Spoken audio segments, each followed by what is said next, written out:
आप सभी को मेरा नमस्कार। आज मैं उत्पन्ना एकादशी के अवसर पर माँ तुलसी जी की कथा प्रस्तुत कर रही हूँ।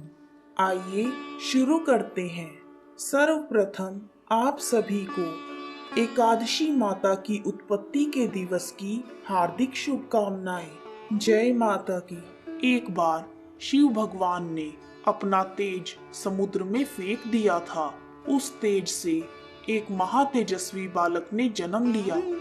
वह बालक आगे चलकर जलंधर के नाम से पराक्रमी दैत्य बना।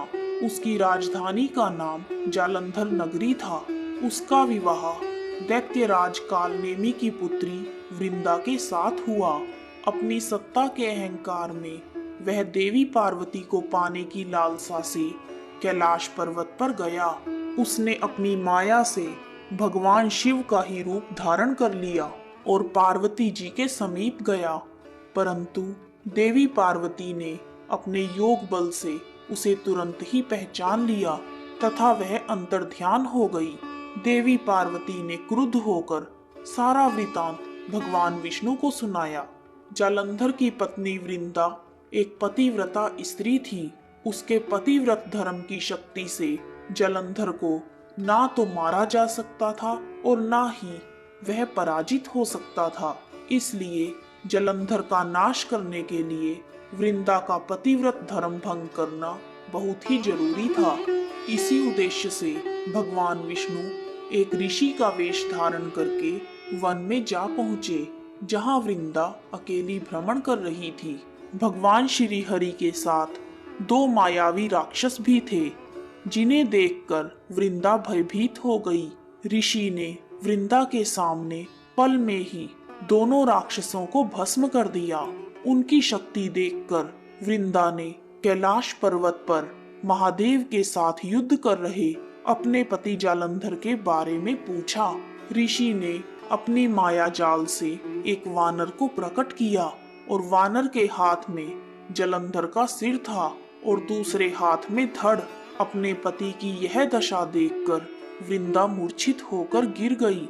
होश में आने पर उन्होंने ऋषि रूपी भगवान से विनती की कि वह उसके पति को जीवित करें। भगवान ने अपनी माया से उन्हें जालंधर का सिर धड़ से जोड़ दिया, परंतु वह स्वयं भी उसी शरीर में प्रवेश कर गए। वृंदा को इस छल का जरा भी आभास न हुआ। जालंधर बने हुए भगवान के साथ वृंदा पति जैसा व्यवहार करने लगी, जिससे उसका सतीत्व भंग हो गया। ऐसा होते ही वृंदा का पति जालंधर युद्ध में मारा गया। इस सारी लीला के बारे में जब वृंदा को पता चला तो उसने कुपित होकर भगवान विष्णु को हृदयहीन शिला होने का श्राप दिया। अपने भक्त के श्राप को विष्णु जी ने स्वीकार किया और शालिग्राम पत्थर बन गए।